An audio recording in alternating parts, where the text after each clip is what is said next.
I am super, super excited here to be joined by the wonderful Tenori, who have just finished their first rehearsal for this week's Melodifestivalen. How are you both doing? We're very well, thank you. Great to be here. Amazing. And how did your rehearsal go? It was good, wasn't it? It was good, actually. It was fun. We had a taste of it. We had a feel for the arena for the first time, getting into the real stage. It's a big one here. So it's like 50,000 people. Oh, wow. For our deal saving, it's not going to be obviously. No, because they got rid of the restrictions like 2 weeks ago, so they only had 2 weeks selling tickets. But for the final, then it will be massive, like 30,000 people or something, already sold out. So super exciting. That'll be amazing. It's a big arena, and it's going to be an amazing production, I think, with our song, La Stella. I'm so excited to hear it. I was so happy when I was asked to do this interview because I'm a huge musicals opera nerd. So I was so excited. Hey. And yeah, I sort of had a look back through your sort of repertoire and the pieces you had out, and there were just so many on there that I was just like, oh, I love that song. I love that song. That's amazing. So yeah, super, super excited, and really excited to hear how you sort of translate that sound into something that's more sort of commercial. What's the sort of process of that like? Process? Well, this process has been... Yeah, we got the demo from the songwriters, and that was nothing like opera crossover at all, but we felt that it had the potential to be a opera crossover song. So together with the engineer and the songwriters, together in the team, we created this hybrid from the original song, and it went very well. So when the final result, everybody was really thrilled in the team, and then it got through to Melodifestivalen. So obviously SVT also liked it. Amazing. And that was actually something I was going to ask. There's some real veteran songwriters behind this. What was the process like working with them? Oh, it's great, obviously. Yeah, we're so lucky. We've got such a great team behind us. I mean, our team is a list of fantastic people, and the songwriters are all great. Everybody's put a lot of effort into this. Everybody's really pumped about the potential effect it's going to have on the audience. So, and with this song, a lot of crossover songs, it can often be pop that goes towards opera. Yeah. We kept this as a pop song because it is Melodifestivalen and Eurovision, by default. So this is very much in that vein. It's a pop song and it's great, but we really inject it with a bit of that, with our voices on top of it, so we can really sing it out and really pump it up. So we've kept it, like I said, we've kept it on the other side of crossover this time, and it's great. It's worked really well. Amazing. That is definitely a British accent I'm hearing, and I know you guys formed when you were all in Manchester, which is a long time awesome. ago. Yeah, that was originally. I mean, Tenori actually started a long time ago. The original format when I left the Royal Northern in Manchester. Yeah, I live near Manchester, so always great to hear people from my neck of the woods. Yeah, of course, and my mother is in Cheshire, just below. Oh wow. And so I grew up. I was in Manchester 10 years. But yeah, I mean, Tenori started a long time ago. Really, when we all graduated, and it was something we started based on the Three Tenors concept. But then that kind of developed and went different directions, and everybody also kind of went different directions. And anyway, later on, around 2015, Cal and I worked together at the Danish National Opera in Aarhus. And we were doing an opera called L'Amico Fritz, and we just got chatting. And often when you're on tour, when you're doing operas, you have the odd night out and try and relax a little bit before the performances kick off. We found ourselves in an Irish pub, having a few beers, chatting about the potential of Tenori in Sweden. And I said, oh, do you think it could work in Sweden? Do you think? Yeah, because there was nothing around at the time like that. And Cal was absolutely 150% like, right, this is going to work. I know it's going to work. There's nothing like this. They're going to love it. And I was like, sure, I'm not so sure. Anyway, we tested the market and we started producing shows. Next thing you know, we're touring, we're selling out all theatres, and everything, it was fantastic. So, and it turns out that Sweden loves crossover as much as England does, which is great. Amazing. So this is your debut at Melodifestivalen. So what was your sort of motivation to compete for the first time this year? Yeah, motivations behind it. Yeah, Well, we want to reach out, and Tenori is all about getting our art form out to the broad masses, so to speak. yeah, it's the broader public. The broader public. Yeah. So we take our knowledge and studying for many years, and as you know from the classical world, studying for many years, and then we have become more versatile and broaden ourselves more and more through the years. And this concept is very suitable for Melodifestivalen, obviously, as this biggest show in Sweden, just the biggest event by far in Sweden. So we really get to show this concept for everyone on TV, and that's amazing. That's an amazing opportunity. Yeah, it is. Absolutely. And so sort of with that, what can you tell us about La Stella? We've not heard any clips yet. We've not seen any of the rehearsal footage or anything like that. So coming at this completely blind, what can you tell us about it? What can we tell you about it? Well, firstly, the song is cool. Awesome.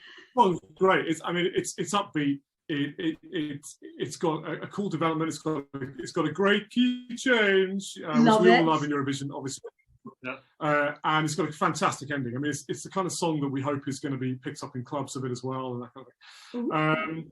It's also the subject matter. It's kind of operatic. It's got a development. It's all about kind of being stuck in a dark place. Finding life hard, for example, and then that one special person or thing, depending on how you want to interpret it, helping you out from the darkness into the light. You can go back 1,000 years and talk about that concept. And also the faith that helped us all through the pandemic. Yeah. It's. I mean, we planned all this during the pandemic, obviously, and so to be able to show it now, obviously, in a show like this, is great. Fantastic. And can you give us any hints about how you're going to stage it, how you're going to perform it, or is that all shush at the moment? I don't know how much. Well, I was thinking about wearing a pink tutu and then kind of like dancing, maybe tweeting in the background. That's kind of what I was thinking. Not really, but I mean, it's going to be. I think we really feel that both the costumes and the stage show production really matches the song. Yeah. It is that mix between the classical and the modern poppy, and I think our costume designer, our stage production team, they really managed to get that idea through visually as well. We have some great people. I mean, our costume has been designed by Aviad Arik Herman, who's he's kind of from our side of the business in a sense. He's an ex-ballet dancer who's also an amazing. Does Miss Universe all over the world, very elegant, pizzazzy stuff. And we were very keen that we have, for the production, that we have something cool but elegant, because we didn't want to go too far one way, obviously. We didn't want to go too stiff the other way. Because we're doing crossover, we're on this kind of like very fine line as to which way we present it, and so there's that, which is great. And then of course we've got the production, and obviously you've seen from the previous weeks now, they've got this massive LED screen. And it's amazing. Fantastic rigs. It's great. So yeah, it's going to be pretty flashy, I think, but in a cool, elegant way. Yes. Yeah, because let's face it, we're very excited. We're not exactly. We're not like J-Lo, are we? We can't exactly dance like that. We've got to do what we do, try and do it as well as we can. Yeah. Now, sort of imagining this sort of J-Lo, so you've sort of got this beautiful operatic song, and then sort of slut dropping and hair flicking all over the place. We have a very, very pure, like, say my stil again.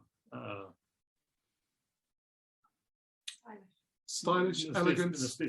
We have this. What do you say? Still, that's not the word. Still, and it means like it's scaled down. Yeah. We have this scaled down, efficient and clean. Scaled down, clean, efficient choreography to not take too much focus from the song. Yeah. But still have enough movement to make it to match the song's energy. Yeah. Amazing. And what would you like the viewers to take away from your performance? What sort of message do you want to send to them? The catchiness and the hope, the will to be alive, Yeah, the energy, the optimism, everything that everyone felt like they lost during the pandemic, especially music. Yeah, I want to give them back that. It's like, anybody wants to get out of their houses and actually have some fun.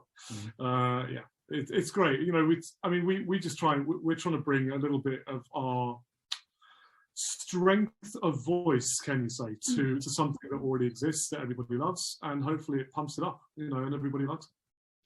Fantastic. So you've got Melodifestivalen. What's next for you afterwards? Have you got new music coming out? Are you going to be touring? Actually, lots of plans for the next year with music releases and also touring. No, we're very, very lucky we just signed with Universal Music. Fantastic. Well done. Great collaboration with them. Also another United Stage, but like Live Nation, you know, in the UK. So we're planning tours now for the rest of the year. We're also planning, the album. We've got a full album of music to release on Spotify, so we've got to get cracking on that. Amazing.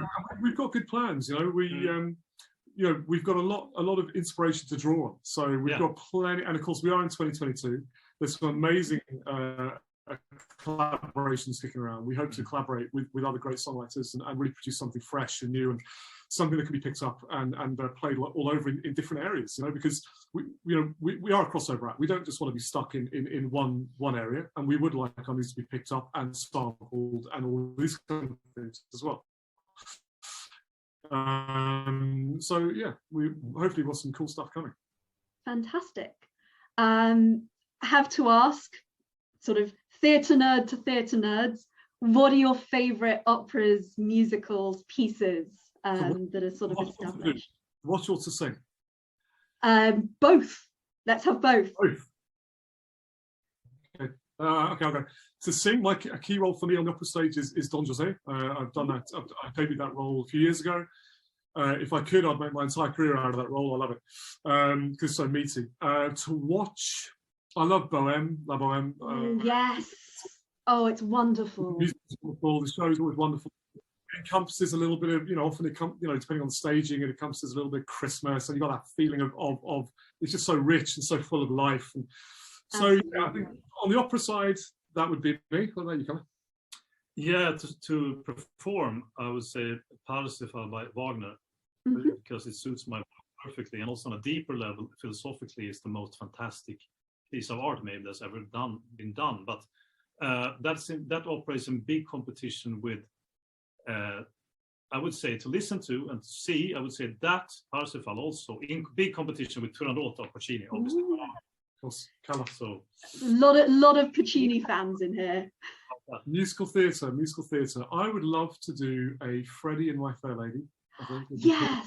And also, lovely. It's like a lot of these kind of classic musicals, you don't really hear so much that they don't crop up as often anymore. And also, I love things like Sondheim and stuff. I mean, like, given the choice, if it pops up, I'll go and buy a Sondheim ticket anytime. I've done a few Sondheim pieces in the past, and I love it. So that would be me on the musical theatre side. And obviously, I have to say the Russian in chess, since I'm doing it this summer. No, he's doing it. Amazing. So that's, of course, is my dream role also. So that's not much to think of. And to watch, I would say chess also in competition with another Swedish musical, Kristina från Duvemåla, actually. I don't know if you know that about it. I've not come across that one, no. They have done a performance of it in the United States. I don't think they have reached out to. But so yeah. Amazing. And chess obviously incredibly Swedish as well. So there's such a strong heritage of Swedish musical writers as well. So yeah, awesome. Alex, I have a question to ask you specifically. As a fellow person from the UK, obviously we've spoken about Eurovision and things like that, and Sweden and the UK have somewhat different fortunes in terms of the contest. What should the UK do to improve? What do we need to do to step our game up? As a fellow UK person like me, you probably wonder yourself the same question every single year. Regularly. I don't know. We come last every single year.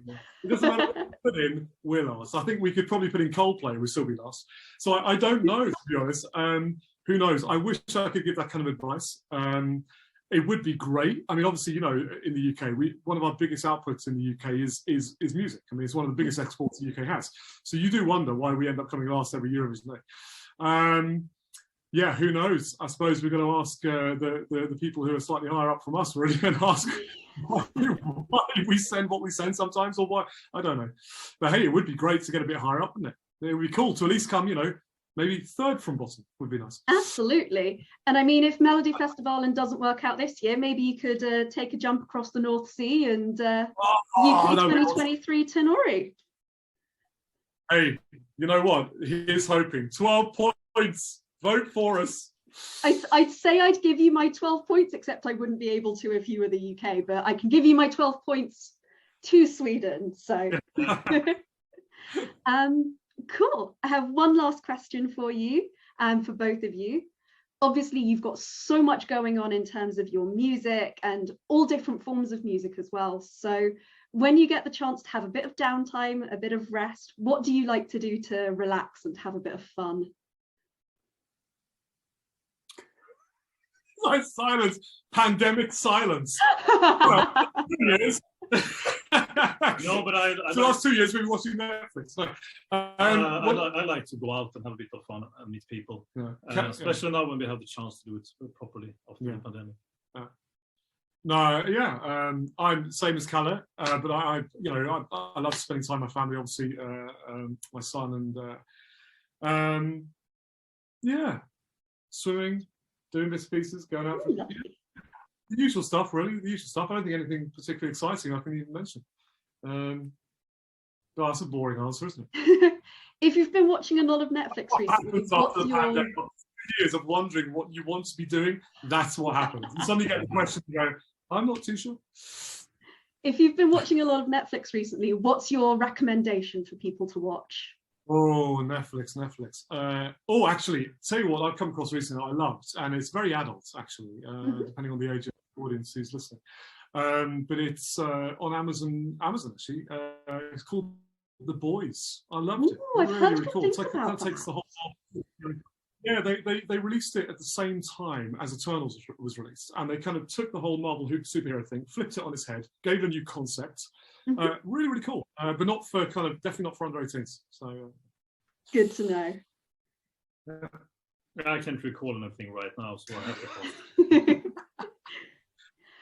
Thank you so much. I am so excited to hear your song and to see what you bring to Melfest on Saturday night.